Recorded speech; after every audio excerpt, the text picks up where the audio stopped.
دوستان عزیز، امیدوارم حالتون خوب باشه. به کانال من خوش اومدید.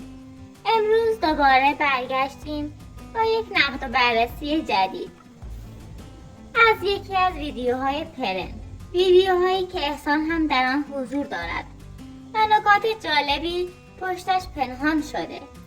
قبل از اینکه وارد بحث اصلی بشیم، هنوز کانال دوم ما را اگر سابسکرایب نکردید همین حالا عضو کانال جدید ما شوید. این کار باعث میشه اگر خدایی نکرده برای کانال جدیدمون مشکلی پیش اومد بتونیم بدون توقف فعالیت رو در کانال دوم ادامه دهیم. حمایت شما واقعا برای ما ارزشمنده و باعث میشه با انرژی بیشتری این ویدیوها رو بسازیم. اما بریم سراغ موضوع امروز. میخوایم یکی از ویدیوهای پرن رو نقد و بررسی کنیم. ویدیوهایی که خیلی ها باور میکنند واقعی و بدون سناریوست، اما وقتی دقیق‌تر نگاه میکنیم میبینیم پشت یک داستان کاملا متفاوت وجود داره.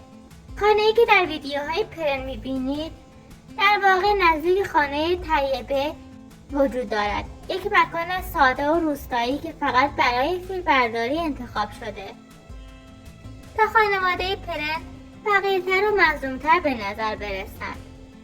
اما حقیقت اینه که خانه های واقعیشان در شهرهای بزرگ خریداری شده، خانه های شیک و کاملا مجلل برای فرزندانشان و هم خانه های جداگانه و لوکس تهیه کرده اند تا در آینده هیچ کمبودی نداشته باشند. پس چرا این مکان ساده را نشان میدهند؟ چون میخواهند داستانی بسازند که بیننده باور کند آنها از سختی ها شروع کردند و حالا در مسیر ساخت خانه هستند. این تضاد بین واقعیت و چیزی که جلوی دوربین نمایش داده میشه دقیقا همون چیزیه که باید درباره‌اش صحبت کنیم و در ادامه بریم سراغ نقد و بررسی کامل کانال پرن. اون در میکنه یکی روز تا بیام با گوشه در میتونه یا اصلا پایین در میکنه میتونه مثلا یه چی گفتم بیای الان تمام صبح تمام خوب رو اسفان دارم انا من فعلا دو یک کنه بیای صبح البته درو فعلا رو باید جلب نستوره یا خود باش براش سریش نه تلفن بیا شو اگه تواصل فعلا خلاص سلام میذاره میشه برای چاره برای طرف نایی برای نه اون رکتامو چیزی خیلی نخواد نگفتی طاقت میخواد تونه جست چه میخواد اگه خواب داره نامه وسیله خیلی داره نوستی. در ادامه احسان را میبینیم، کسی که این روزها تمام فکر و ذهنش درگیر پرونده عابدی شده. چند روز پیش برای پیگیری شکایت راهی شیراز شد، اما برای بینندگان هیچ وقت واقعیت را توضیح ندادند. آنها نمیگویند که کانال یوتیوبشان عملاً دست عابدی بوده و او 2 ماه درآمد کانال را برداشت کرده و ناپدید شده. نه پیامی میدهد نه جواب تلفن را، انگار آب شده و رفته زیر زمین. احسان و خانواده‌اش با اینکه پول زیادی دارند، اما مسئله فقط پول نیست. در دنیایی که رقابت بین اقوام و نزدیکان شدید است، حفظ کانال یوتیوب برایشان یک اعتبار اجتماعی است، چیزی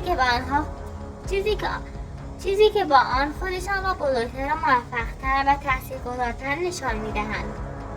برای همین حتی اگر درآمدشان چند برابر این مبلغ باشد، باز هم نمی‌توانند بپذیرند که کسی مثل عابدی آنها را بازی داده و 2 ماه درآمد کانال را بالا کشیده.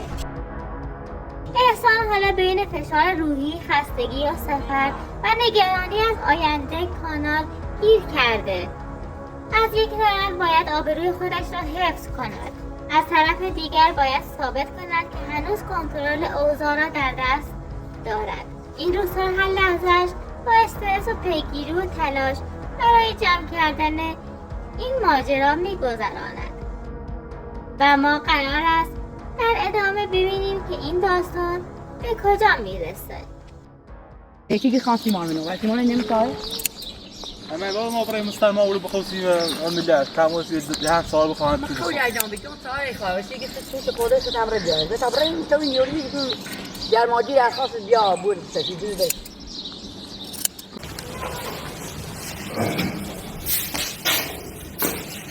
خاموشی بتونیش خونو باشه و وقت کارش میخواه بشونیش یک خوش میبود تازه روزا خوش میبود کردن خاصی نخورد یا الان خب جزمونه خاصی رو باید یه خواب بشونیش این میزم چیزی نیست دیگه نره بودن با من دوتا کنم بشون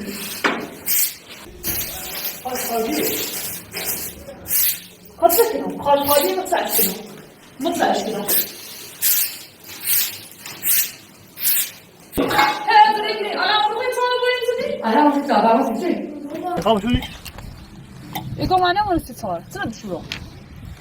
صار اینو بدل سونی خیلیتون بگم صارم رو دقیقا تو راست نه درد موخه بدی درشون خیلی ولی بیشتر الان دخم درد موخه بدی خیلی ما هولی هولی تونه نشاشتیم مجبور مثل وسیله تو گوی تمیز تا همین خطا خود اساسو بیشتر میگه داشتم بود داشت از همین هم قربی به هم بوده بطاقرم طرف بچشیم الان بیا از تمام این کلاسیکه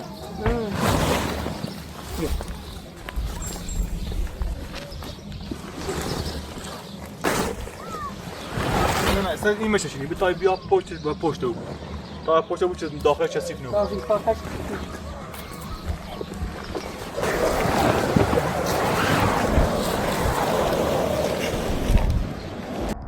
در ادامه جان بیبی و مهدی را میبینیم که برای گرفتن چادر سمت طهمورث آریا میروند. اما همانطور که قبلا گفتم این صحنه فقط یک نقش هست. نقشی که جان بیبی با دقت انتخاب کرده تا طهمورث و آریا را مظلومتر نشان دهد و دل بینندگان را به درد بیاورد. در ظاهر همه چیز طبیعی و احساسی به نظر می رسد، اما پشت پرده حقیقت کاملا چیز دیگری است. واقعیت این است که طهمورث آنقدر پولدار است که حتی به 10 چادر هم نیاز ندارد. جان بیبی هم هیچ وقت برای گرفتن چادر نزد آریا نمی رود. این رفت آمد فقط برای اجرای سناریو است. اگر این صحنه واقعی بود همه می دانند که زور آریا از جان بیبی بیشتر است و اصلا اجازه نمیداد کسی چادر را از او بگیرد. اما چون قرار است نقش مظلوم بازی کند، همه چیز را طوری تنظیم کردند که بیننده دلش بسوزد و باور کند که اینها درگیری یک مشکل واقعی هستند.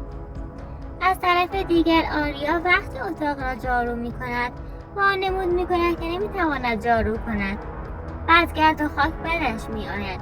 اما سوال اینجاست چطور ممکن است کسی که سالها در کوهستان و در شرایط سخت زندگی می کرد حالا از کمی گرد و خاک اذیت شود؟ پاسخ روشن است.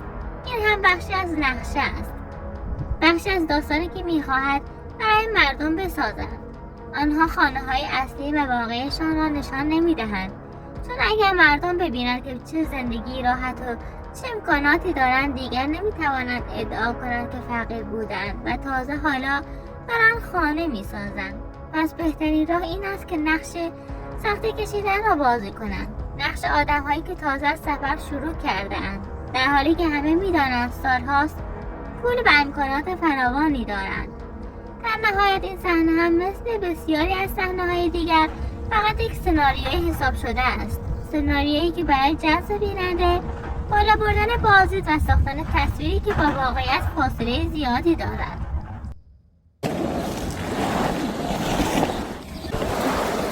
خندار لوبی ایلادم وابره ایلادم را حالا باده بود من نیسان جا ها بود نسام بیاری ایسا باید تا با هم نیفا نه نخواه من خیلی اول دو آدش کن نیسان باید بتا باید میباره چی تمون همه خبر رو کو چی نیده دست آمه گرد اصلا بیا هسته هذا كان يا تابل كان وين سلامات عمي داس خلاص صوتي بخلاص انا مش بيبي ما متدري ما ده تركع يدي من نقول ما فات رسمي او داس دارك باش در ادامه داستان میرسیم به احسان، کسی که از همان اول زندگیش یک ویژگی مشخصی داشت: تنبلی. خانواده آنها همگی چاق و کم تحرکند، اما همین تنبلی برخلاف تصور خیلی ها تبدیل شد به کلید ثروتشان. وقتی دیدن اطرافیان یکی یکی وارد یوتیوب میشوند، فیلم میگیرند و درآمد میلیونی به دست میآورند، احسان اولین کسی بود که گفت چرا ما نه؟ ما هم میتونیم. اما مشکل از جایی شروع شد که مهدی اصلا راضی نبود. او آدمی بود که روی خانواده‌اش حساسیت زیادی داشت. دوست نداشت مادرش و خواهرش جلوی دوربین باشند. نمیخواست زندگی خصوصیشان در معرض دید قرار بگیرد. اما احسان کم کم با حرف، منطق و البته وعده درآمد خوب او را قانع کرد. در نهایت تصمیم گرفتند با کمک مسعود کانال یوتیوبشان را راه اندازی کنند. همه چیز خوب پیش میرفت تا اینکه کانال اصلی توسط مسعود حذف شد. این همون ماجرایی است که قبلا در ویدیوهای قبلی توضیح دادم. اتفاقاتی که ضربه بزرگی به آنها زد و باعث شد دوباره از صفر شروع کنند. اما این خانواده یک ویژگی مهم دارد. وقتی تصمیم بگیرند کاری انجام دهند، حتی اگر تنبل باشند، تا آخرش میروند.